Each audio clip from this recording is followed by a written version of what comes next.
Hi, I'm Matt Asner. And I'm Nava Pasquitz Asner. And we're the founders of the Ed Asner Family Center. And this is your opportunity to get out there and walk because we're having a walk. So get together with your grandmother and your relatives and join a team or found a team and, help us to continue supporting the special needs community. Thank you very much. We'll see you there. Hi, I'm Isabella Hoffman. I'm Atticus Baldwin, and we're walking for the Ed Asner Family Center. Yes, we are. We are walking for the Ed Asner Family Center. We're walking for the Ed Asner Family Center. Hi! Oh, hi! We're walking for the Ed Asner Family Center. I'm with it. Let's go! Come on! Hi, I'm Ed Asner, and I want to thank you for walking for the Ed Asner Family Center.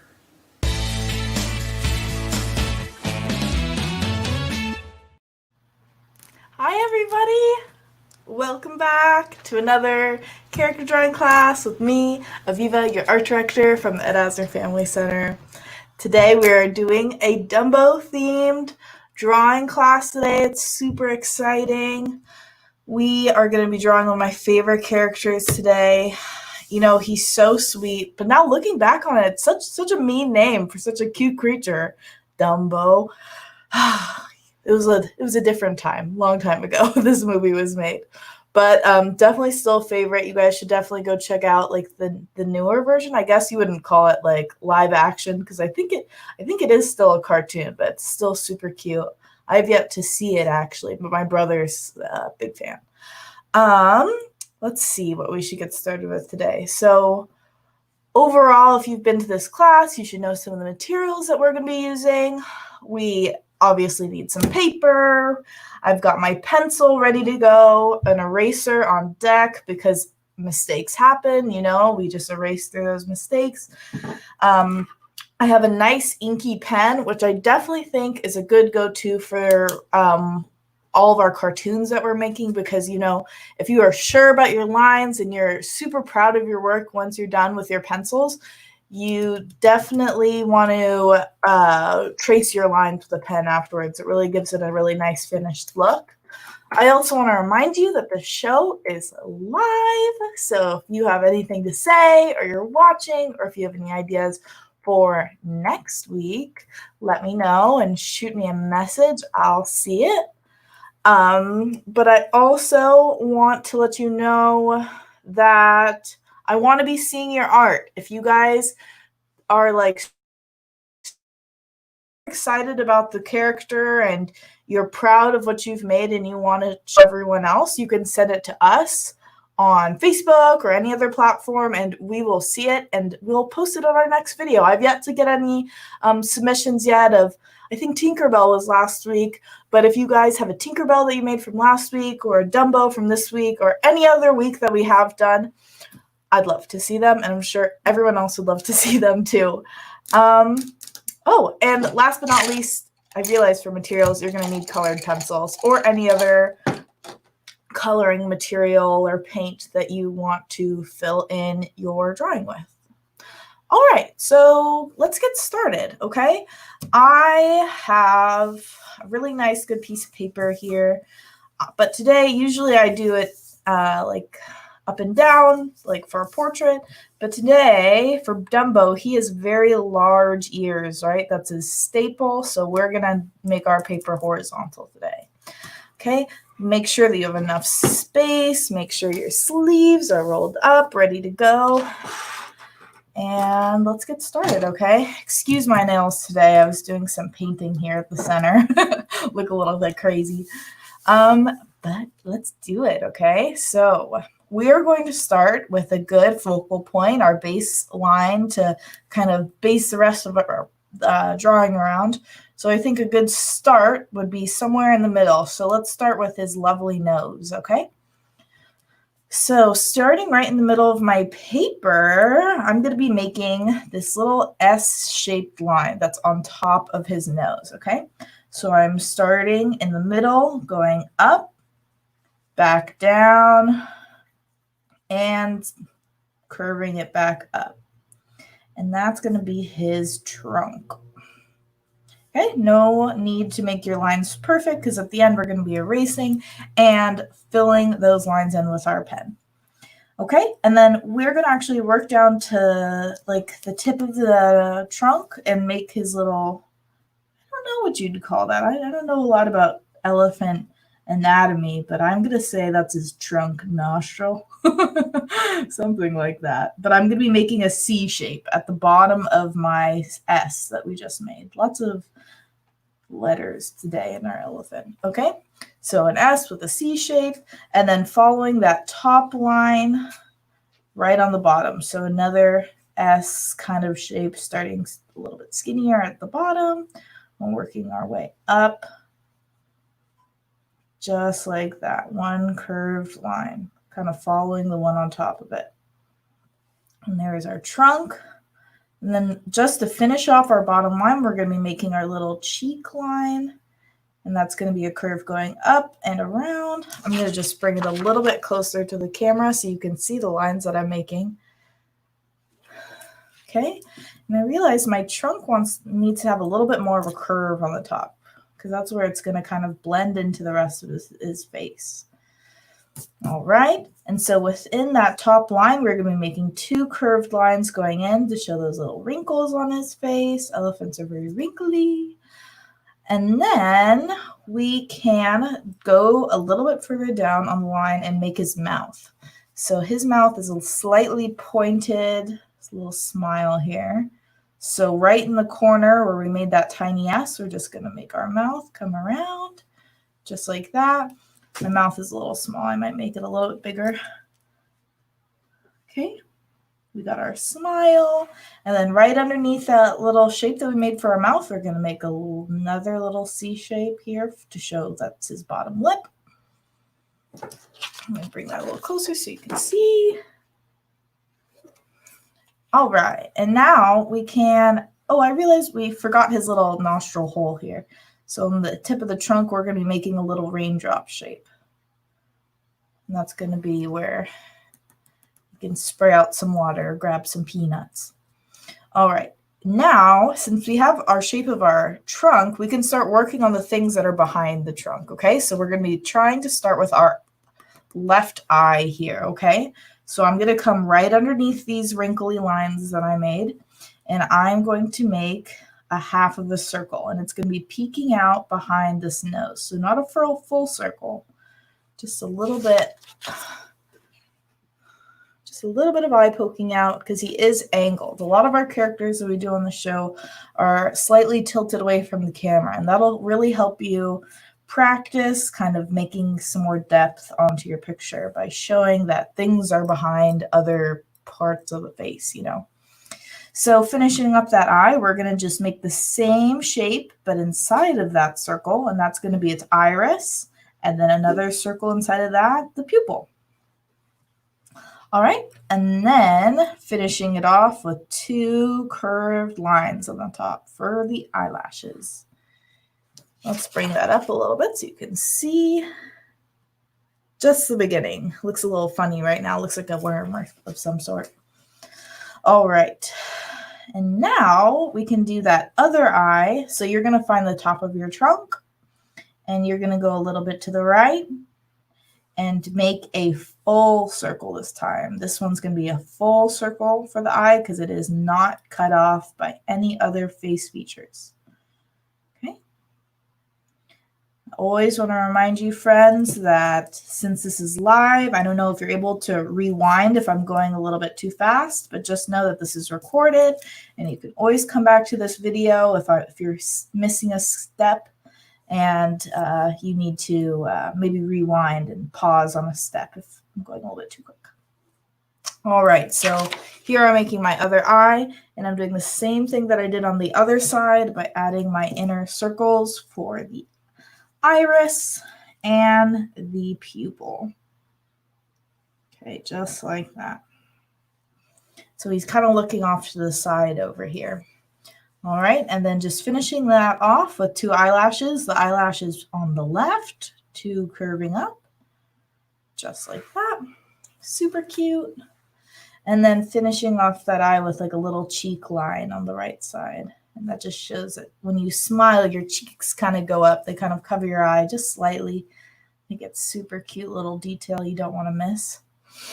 Okay. And now on the left side, we're going to move our way back over here. And we're going to start making our head shape. Okay. So we can see that his left side of his face is very close to that left eye. So we're going to start very close, curve our way in slightly, and just make a slightly curved line coming up into where the hat lies. Okay. So I think a really easy trick, instead of just stopping there and skipping over, we could just kind of continue that line and take our handy little eraser out later on and make that hat and erase that line, that part of the head. So I'm curving my line all the way across to get that nice round head that he has. And starting on those ears.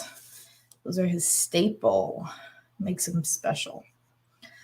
All right, so we are going to be curving our line, starting from the inside of the head and crossing our way out, over, and down. I'd love to see if any of you guys want to recreate your Dumbo. Maybe make him have giant ears or switch it up. Make him have super tiny ears. That'd be so cute. You could even give him a different kind of hat, give him a cowboy hat. That's the best part about drawing it. You can really make it your own. I've seen one of my lovely students, Spencer Hart, create human versions of SpongeBob, and I think that's so awesome that she did that. She really made her own version of our classic characters that we usually draw. All right, so I just finished off that ear there by making the same line underneath that original line. And before I move down to do that ear, I want to do everything that's in the front first, like always. So I'm going to continue on with his face, okay? So let's make sure I'm in the shot here. I always move my paper up as I draw.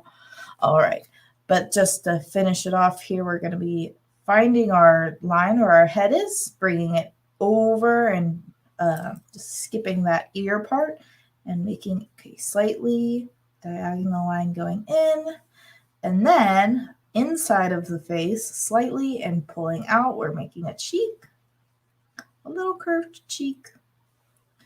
And then I think making a nice little line underneath your mouth will help you really find a nice straight line here for the chin. Okay. And then just finishing that off by connecting it to the nose here. All right, so now I have most of my lines, my head shape. I can actually go in now and make that hat, because I feel like we can't really finish the head without making his little hat. It's so cute. I think he got this hat from when he was in the circus. This is his circus outfit, I'm pretty sure. All right, so I'm erasing this little part of the head here, about the same size of this hat. And I'm just going to be starting off. You can make it a super simple hat by just making a rectangle and then a nice curved line like this.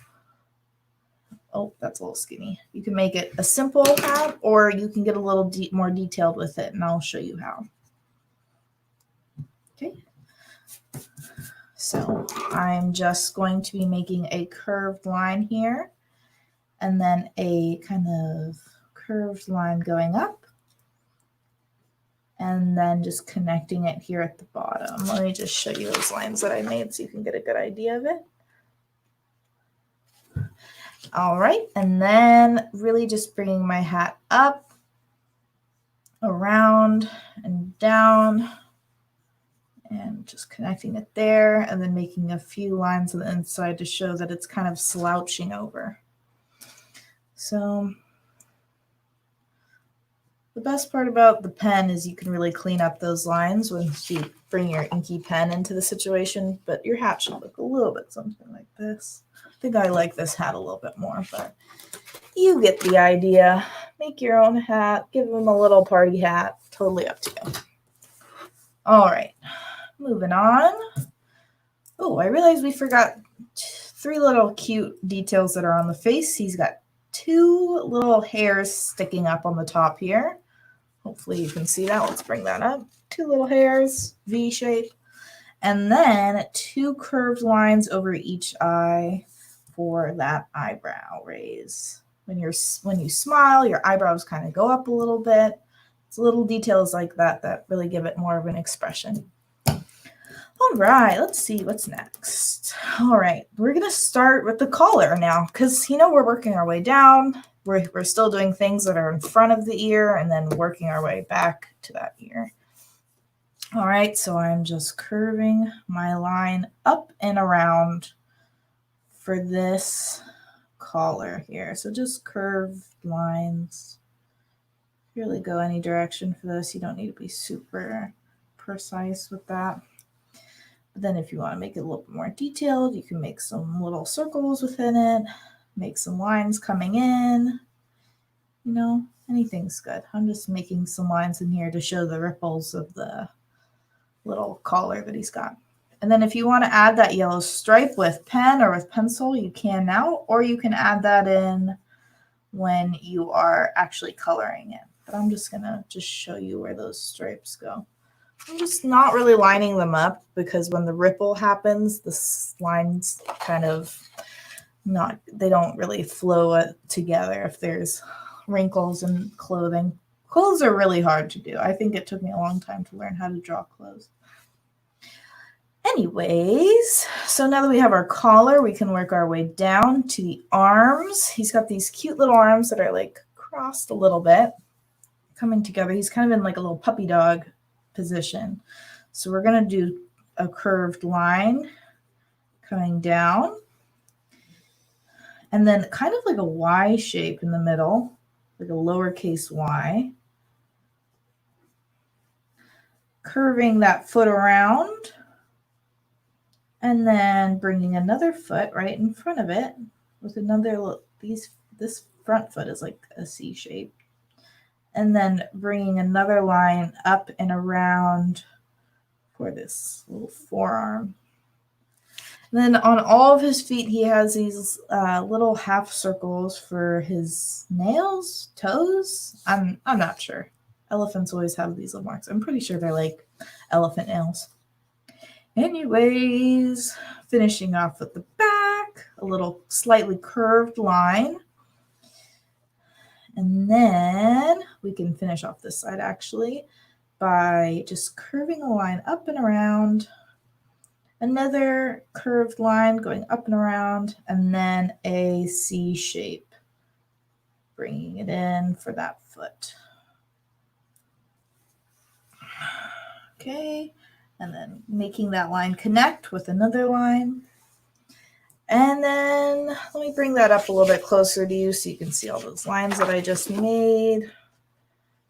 See, I did 1 lump, 2 lump, and then a nice curved line for the foot. I'm also going to be adding in another toe, little toenail for the top. All right, so finishing it off with the feet, with this left foot here, I'm going to do another curved line, connecting it with another curved line. It's a very wrinkly dude. And then going a straight line to come around and back to the foot. Dumbo is pretty detailed. I didn't realize how detailed he is for such a simple little guy, but he's got a lot of cute little wrinkles that you got to make sure that you fill in. All right, just finishing that foot off with 2 little toe half circles there, just like that. All right, and now that we have all of our limbs and our body and our trunk and everything, head, we can finally do those cute ears. All right, so we're going to go right underneath this trunk here for the left one that's kind of tucked behind his body. And we're going to just bring that line down, curved slightly. and bringing it back up in a V shape. And then making this little twirly line, I guess you'd call it more of a curvy line, going in and back out. And then for this ear, I made this ear huge, but that's okay. Better flying, I feel like. Oops, did that spoil the movie? That's kind of spoiling the movie. Hopefully all of you guys have seen Dumbo already. All right, so now just finishing this line off by curving that in, bringing it back out, connecting it to the foot here. It's got really large ears. All right, so cute. Little baby Dumbo. All right, and that should do it for our Dumbo. I think we got everything. Yeah, it looks pretty good. Let's bring it up to the screen so you guys can get a better look. This is the finished result. I'd love to see yours. I know I keep saying it, but I miss seeing all of your art. I miss coming into the center and being able to see all the work that you're doing. So please send me your characters, or even if you're proud of something that you're making now, just send it to me, okay? I want to see what you're making. I want to see it, even if it's just crafts. I want to see how you guys are being creative at home right now. So just to finish off this video, I made another little color key here so you can see the colors that you're going to need. I suggest for like the main gray, you can, if you don't have like any colored pencils and you do want to give them a nice color shade, you can even just use a pencil. But now it's a good time to pause if you are needing to color in all these marks. But that should do it for today. And I had so much fun once again. Please send me your drawings or just however you're being creative at home. And yeah, oh, also send me your ideas. I want to hear some more characters that you guys are interested in. I really, really, really want to hear from you guys. But thank you so much for watching and joining us and getting creative again. Make sure you follow us on all of our social medias and see what we're up to. We've got a lot of other cool classes and events coming up. So yeah, that should do it for today. Thank you so much for joining me. I'll see you next Wednesday. Goodbye.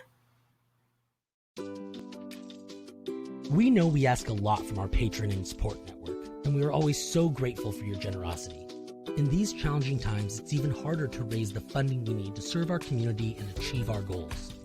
So we're always looking for new ways to maintain our revenues without adding additional burdens to our supporters. Today, we're excited to share a great opportunity that can really help our community and requires no additional out-of-pocket from you. We've partnered with the Liberty Company Insurance Brokers and their Liberty Cares program. Liberty Cares is simple. You already make monthly payments for your insurance needs, whether it's auto, home, or for your business. For every line of insurance you move to Liberty, they will donate 25% of the commissions they receive on your policies back to our cause. And under this special partnership arrangement, that donation will come to us again and again every year you keep your policy with Liberty. Often, you'll be able to move your insurance into this program simply by signing one form. It's that easy. The Liberty Company is one of the nation's largest insurance brokers, and they've won a number of recognitions for their excellent operations and workplace culture, so you can rest assured that you will be well taken care of. If you would like to learn more about how this new partnership with Liberty can help turn your insurance dollars into much-needed funds for our community, please visit libertycompany.com/libertycares or shoot them an email at libertycares@libertycompany.com. And please be sure to let them know that you're part of our community so that they will credit the benefit of your policies back to our organization. Your ongoing support is much appreciated, so thank you in advance.